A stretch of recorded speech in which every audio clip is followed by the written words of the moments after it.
हमारा ये अंतिम जन्म है।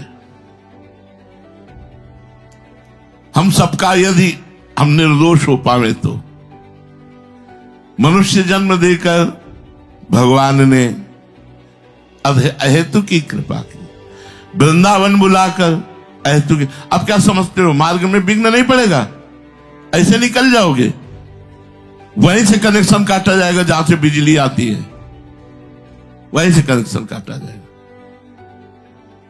वहीं से कनेक्शन, वो तुमको दिखाई देगा सामने, हाँ है दोष, अब कनेक्शन कटा, अब रौंदेगी माया। गुरु प्रसन्न साहब अनुकूला, मिठी सकल कल्पित महसूला, मैं तुम्हारा हूं। भगवान ने जीव को मनुष्य शरीर देकर उसे जन्म मरण के प्रवाह से अलग होकर अपनी प्राप्ति का पूरा अधिकार दिया है, परंतु यह मनुष्य भगवान को प्राप्त ना करके राग द्वेष के कारण, पुराने स्वभाव के कारण जन्म मरण के चक्र में पुनः चला जाता है। इसलिए भगवान कहते हैं अप्राप्य माम निवर्तन्ते मृत्यु संसार वर्तमनि। भगवान आसुरी योनियों में और नरकों में उन्हीं लोगों को डालते हैं जो राग द्वेष के चक्र में फंस कर चले गए। श्री राम में सब जग जानी, जड़ चेतन जग जीव जत सकल राम में जान, सर्वम खलमिदम ब्रह्म, ये वेद, ये ईश्वर, ये सत्य, ये परमात्मा, ये इतना सुनते रहे नहीं समझ में आई। भगवान मेरे में, मेरे समीप भगवान, मेरे संग, मेरा आचरण, मेरा विश्वास, मेरा सब कुछ भगवान नहीं आया। और कुसंग कि ये पापी, तो आ गया दिमाग में कि ये पापी, ये अप्राप्य माम निवर्तन्ते मृत्यु संसार वर्तमनि। ये आसुरी योनियों में, नरकों में उन्हीं को डाला जाता है जो राग द्वेष पूर्वक आचरण करते हुए निंदा स्तुति में फंसे हुए हैं। माम प्राप्य कौन्ते ततो यान्त्यधमाम गतिम, ऐसे लोग मुझे प्राप्त न करके अत्यंत अधम गति को प्राप्त होते हैं। एक संत को कोई पीड़ा पहुंचा रहा है, आप आगे आकर उसकी पीड़ा को स्वयं ले लिए, ये केवल देखकर भगवान कि मेरे दास, मेरे संत, मेरे प्रिय को दुख पहुंचाने वाले के दुख को स्वयं से लिया और उनको दुख आने नहीं दिया, भगवान उस पर कृपा करके भगवत प्राप्ति करा दी। कितने ऐसे चरित्र बने पड़े हैं। फिर यदि अपने प्रियजनों से, पूज्य जनों से, महत जनों से हमारा कोई दोष दर्शन हो जाए, दोष भावना बन जाए, तो हमें उसे तत्काल मिटा देनी चाहिए, क्योंकि हमें भगवत प्राप्ति करनी है। इस नाशवान शरीर की चटनी नहीं बनानी है।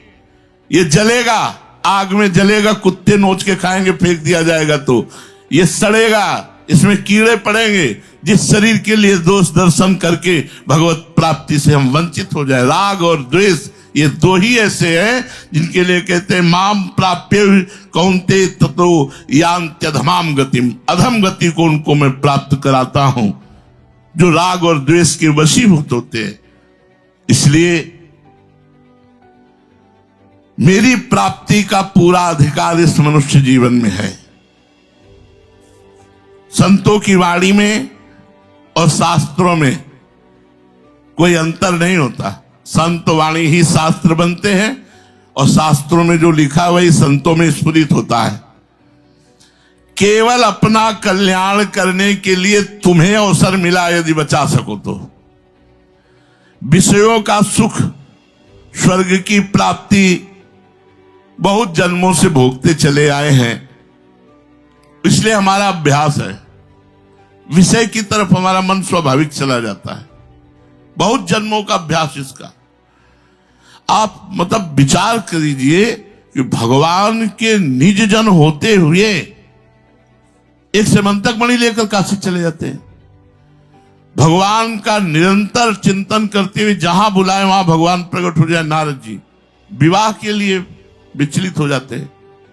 भगवान की कितनी प्रचंड माया, जिन पर भगवान वाहन बनाते हैं। गरुड़ महाराज को भगवान की इस लीला पर मोह हो जाता है, ये भगवान है। अरे भगवान तो वो जो हमारे ऊपर बैठ करके उठते सामवेद की स्तुति का गान। आखिरकार इतना जलन पैदा हुई, भागकर भगवान शंकर के पास गए। भगवान शंकर ने भी कहा तुम्हारे इस प्रश्न का उत्तर मैं नहीं दूंगा। बोले भगवान की, पार्वती जी ने कहा क्यों नहीं आपने उत्तर दिया? तो बोले भगवत कृपा से मैंने देख लिया था कि गरुड़ जी के अंदर अहंकार है। कीन होएस कब हो अभिमाना और सोख होवंचा कृपा निधाना। भगवान उसी अभिमान को नीचा करने के लिए, नष्ट करने के लिए ये लीला कर रहे हैं। भगवान के जनों में दोष नहीं होता, उनकी लीला होती है। उनकी लीला में उपहास किया नारद जी का। तो नारद जी जब दुल्हन के चक्कर में फंसे तो शंकर जी के पार्षद उपहास कर रहे थे ताली बजा के। राक्षस योनि की प्राप्ति हुई। आज बेचारा भक्त यदि भगवान की माया से ग्रसित हो गया है तो उसका उपहास नहीं, ये देखे बहुत बड़े का है, भगवान का जन है। आज भगवान किसी अभिमान को नष्ट करने के लिए उसकी बुद्धि को चक्कर में डाल रहे हैं। और जिस दिन अभिमान नष्ट हो गया तो भगवान का लाडला भगवान की छाती से ही रहेगा। तुम्हारी जो गति भगवान करेंगे। तुम सोचो, जब वो इस परिस्थिति में आते हैं कि अपने भक्त में कोई अभिमान देख लेते हैं तो क्षमा नहीं करते, घुटने के बल गिरा देते हैं। तो सोचो तुम्हारा क्या होगा जब तुम भगवान के भक्त पर दोष दर्शन करके उसकी निंदा और अवहेलना और उसका पतन, उसका विनाश चाहोगे तो तुम्हारा क्या होगा? भगवान कहते हैं संपूर्ण वासनाओं का नाश करके अपना कल्याण कराने के लिए मैंने ये मनुष्य जन्म दिया है।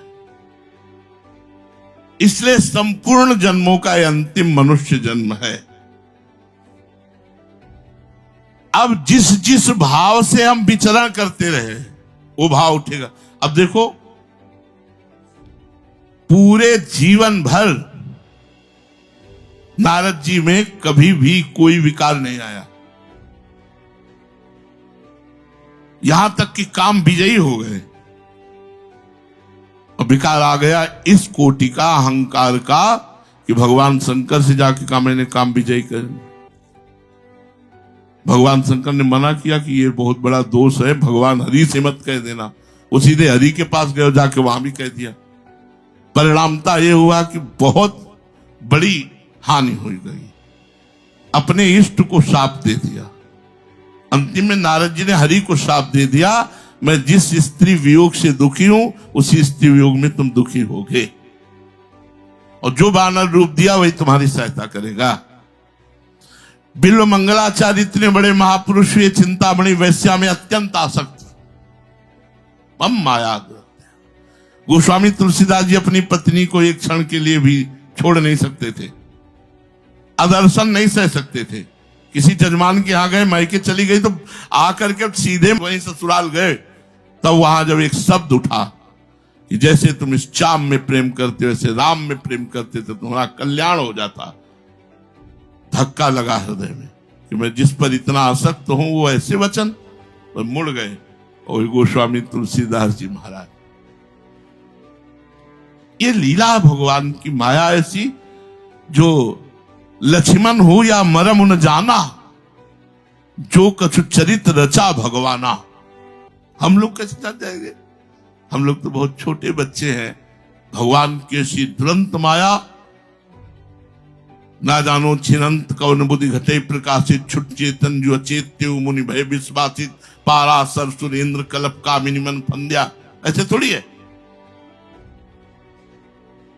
अनेक जन्मों के भावों का संस्कार हमारे अंदर जो बैठा हुआ है वो सब भस्म होगा, तब अंतिम जन्म होगा।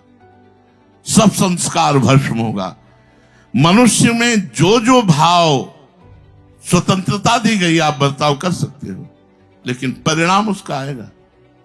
जो जो भाव आ रहे हैं, मनुष्य को पूरा अधिकार दिया गया है कि उन भावों को अपने उद्धार के लिए लगा दो। अब इसके आगे नए जन्म की तैयारी मत कर लेना, अपना उद्धार कर लेना।